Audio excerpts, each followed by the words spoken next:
कर्मा एक रहस्यमयी सील जो एक साधारण निंजा को ओत्सुत्सुकी जैसी दैवीय शक्तियां दे सकती है, लेकिन इसकी कीमत भी उतनी ही भयानक होती है। मोमोशिकी ने बोरुतो को उसका कर्मा सील दिया था और कवाकी को मिला इशिकी से, मगर सीधे नहीं, जिगेन के जरिए। लेकिन सवाल ये उठता है, कर्मा सिर्फ एक सील है या फिर ओत्सुत्सुकी बनने की शुरुआत? और इसी सील ने बोरुतो और कवाकी को दी है कुछ सबसे ज्यादा खतरनाक और ओवरपावर्ड एबिलिटीज। तो आज हम बात करेंगे कर्मा सील की कुछ सबसे तगड़ी पावर्स और एबिलिटीज के बारे में। तो बिना किसी देरी के चलिए शुरू करते हैं। Number 10, flight. कर्मा सील का one of the biggest power उड़ने की एबिलिटी। कर्मा एक्टिवेट होने से पहले भी यूजर आसानी से फ्लाई कर सकता है, क्योंकि ओत्सुत्सुकी क्लैन के सभी मेंबर्स बिना किसी परेशानी के उड़ सकते हैं। जिसके पास भी कर्मा सील होगा वो इस पावर का यूज कर सकता है।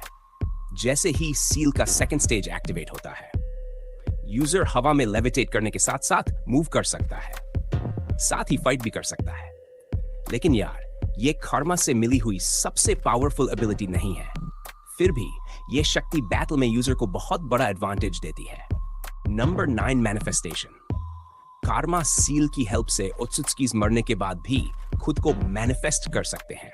यस, ओत्सुत्सुकी केवल खुद को जिंदा रखने के लिए ही किसी में कर्मा सील इंस्टॉल करता है, लेकिन सील की हेल्प से डेटा निकालने में काफी समय लगता है। इसका मतलब जब ये प्रोसेस चल रहा होता है तब वह खुद को ठीक से मैनिफेस्ट नहीं कर पाते। लेकिन कुछ सिचुएशंस में ओत्सुत्सुकी ऐसा कर लेते हैं। अपने आप को पूरी तरह से मैनिफेस्ट करने के लिए कर्मा यूजर की ओरिजिनल चक्रा एनर्जी लेवल ना के बराबर डाउन करना पड़ता है, या फिर होस्ट के बॉडी को पूरी तरह से अनकॉन्शियस होना चाहिए। तब जाकर ओत्सुत्सुकी खुद को पूरी तरह से मैनिफेस्ट कर सकता है और होस्ट बॉडी को फुल कंट्रोल कर सकता है। ऐसे कई मौकों पर मोमोशिकी ने बोरुतो पर कंट्रोल हासिल कर चुकी है। जैसे कि एक बार बोरुतो का चक्रा लेवल फिक्स डिग्री से नीचे आ चुका था, तब मोमोशिकी ने उसके ऊपर कंट्रोल हासिल कर ली थी। Number 8, resurrection. One of the best powers of karma. Otsutsukis अपनी शक्तियों से खुद को और यूजर को दोबारा जीवित कर सकते हैं। कर्मा में इनका सारा का सारा डेटा होता है। सील इसी डेटा का यूज करके होस्ट बॉडी को धीरे धीरे ट्रांसफॉर्म करता है और एक टाइम के बाद इस ओत्सुत्सुकी को एक नई बॉडी मिल जाती है। इस तरह से इन एलियन पैरासाइट्स ने मौत को भी चकमा दे दिया। और ओत्सुत्सुकीज ऐसा कहीं मिलियन बिलियन सालों से करते आ रहे हैं। और यार, माना जाता है कि बोरुतो भी अपना सील किसी और को देकर सेम प्रोसेस से दोबारा जिंदा हो सकता है।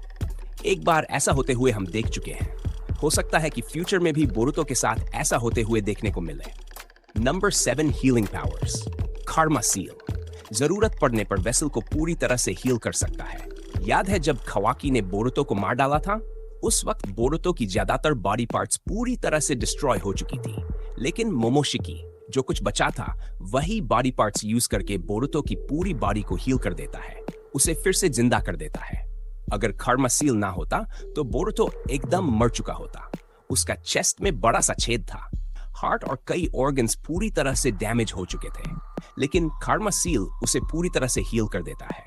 सोचो, अगर कर्मा सील की शक्तियां तुम्हारे पास होती तो क्या हो सकता था? Imagine that. Number 6, chakra absorption. Karma seal की बेसिक पावर है चक्रा अब्जॉर्प्शन। यूजर इस एबिलिटी से किसी भी टाइप की चक्रा एनर्जी अब्सॉर्ब कर सकता है। बोरुतो ने नारुतो की चक्रा एनर्जी अब्सॉर्ब की थी। बोरो के अगेंस्ट फाइट में जब बोरुतो को लगा कि उसके पास चक्रा एनर्जी कम है, तब उसने नारुतो के कंधे पर हाथ रख के चक्रा अब्सॉर्ब किया था। इस प्रोसेस से वह अनलिमिटेड चक्रा अब्सॉर्ब कर सकता है। सील की ये वाली एबिलिटी रिनेगन के एबिलिटी से काफी सिमिलर है, लेकिन यार, चक्रा अब्सॉर्प्शन ही बोरुतो की सबसे बड़ी कमजोरी भी बन सकती है। कैसे? मैं बताता हूं। अगर उसने ज्यादा चक्रा अब्सॉर्ब कर लिया तो उसकी बॉडी ओवरलोड हो सकती है, और उसके बाद क्या होगा ये तो तुम्हें पता ही है। Number 5, ninjutsu absorption. बोरुतो जैसे चक्रा अब्सॉर्ब करता है, ठीक वैसे ही उसकी तरफ आती हुई किसी भी निंजुत्सु को अब्सॉर्ब कर लेती है। नारुतो और बोरुतो की दुनिया में निंजाज निंजा टेक्निक्स और एलिमेंटल जुत्सु का काफी ज्यादा इस्तेमाल करते हैं, लेकिन कर्मा का यूज करके इन सबसे आसानी से निपटा जा सकता है। लेकिन कुछ यूनिक जुत्सु हैं जिन्हें कर्मा भी एब्सॉर्ब नहीं कर सकता, जैसे कि नेचुरली मैनिपुलेटेड एलिमेंट्स जत्सु। उन्हें बोरुतो अब्सॉर्ब नहीं कर सकता। एग्जाम्पल के तौर पर वाटर ड्रैगन जुत्सु या काशिन खोजी की वो खतरनाक फ्लेम जुत्सु जिसे वह जलते हुए माउंटेन से समन करता है। इन्हें सील अब्सॉर्ब नहीं कर सकता, लेकिन एनर्जी से बनी हुई जुत्सु जैसे रासेनगान, चिडोरी, इन्हें कर्मा मजे मजे में खा जाता है। Number 4, space time ninjutsu. Space time jutsu Naruto Boruto में एक रेयर और पावरफुल जुत्सु है। इस जुत्सु से यूजर एक अलग डायमेंशन का पोर्टल खोल सकता है और उस डायमेंशन का पूरा कंट्रोल ले सकता है। कर्मा सील से भी यूजर्स को स्पेस टाइम निंजुत्सु का एक्सेस मिल सकता है। बोरुतो और कावाकी दोनों ही इसे यूज कर सकते हैं।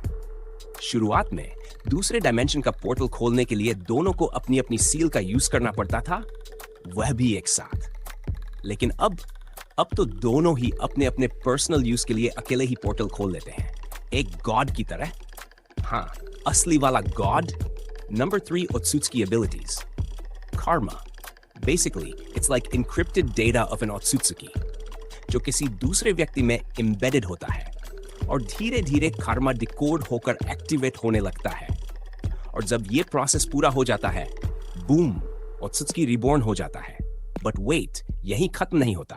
कर्मा सील यूजर को उस ओत्सुत्सुकी की इनसेन एबिलिटीज भी दे जाता है। एग्जाम्पल, कावाकी को मिला था सुकुना हिकोना और डाइकोकुटेन, दोनों ही इशिकी ओत्सुत्सुकी की सबसे घातक शक्तियां। अब इमेजिन करो, कावाकी इस शक्ति का यूज करके खुद को और किसी भी नॉन लिविंग ऑब्जेक्ट को माइक्रोस्कोपिक साइज तक छोटा कर सकता है और फिर जब चाहे नॉर्मल साइज में वापस ला सकता है। But wait, there is more. वो किसी भी ऑब्जेक्ट को एक अलग टाइमलेस डायमेंशन में स्टोर कर सकता है और जब जरूरत पड़े बस एक झटके में समन सकता है। और सबसे खतरनाक बात, कोई भी एबिलिटी जो उस ओत्सुत्सुकी के पास थी जिसने कर्मा इंस्टॉल किया है, वो सारी की सारी यूजर को मिल सकती है। Infinite power, absolute dominance, that's Karma for you. Number 2, stage 2। Karma user की बेसिक एबिलिटीज को बूस्ट करता है। सील एक्टिवेट होने पर यूजर की फाइटिंग स्टाइल एनहांस हो जाती है। ऐसा तब हुआ था जब बोरुतो अपने पिता नारुतो के खिलाफ लड़ाई में कर्मा का यूज करता है। कर्मा ओपन करने के बाद नारुतो के एडवांस टेक्निक्स को भी वो अच्छे से काउंटर कर पा रहा था। समझो जैसे तालमेल बैठा पा रहा था। सील पूरी तरह से एक्टिवेट होने पर यूजर ओत्सुत्सुकी के जैसे दिखने लगता है और साथ ही उसकी डोजुत्सु भी यूजर को मिल जाती है। लेकिन ये तभी पॉसिबल है जब सील ज्यादातर डेटा डिकोड कर चुका होता है और प्रोसेस कंप्लीट होने वाला होता है। Number 1, ओत्सुत्सुकी experience.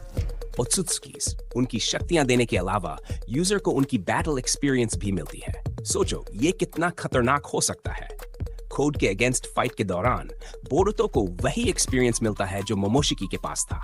ये एबिलिटी कर्मा को सबसे खतरनाक बनाती है क्योंकि ओत्सुत्सुकी क्लैन को नारुतो बोरुतो यूनिवर्स में गॉड्स माना जाता है और अगर भगवान का एक्सपीरियंस मिल गया तो क्या होगा।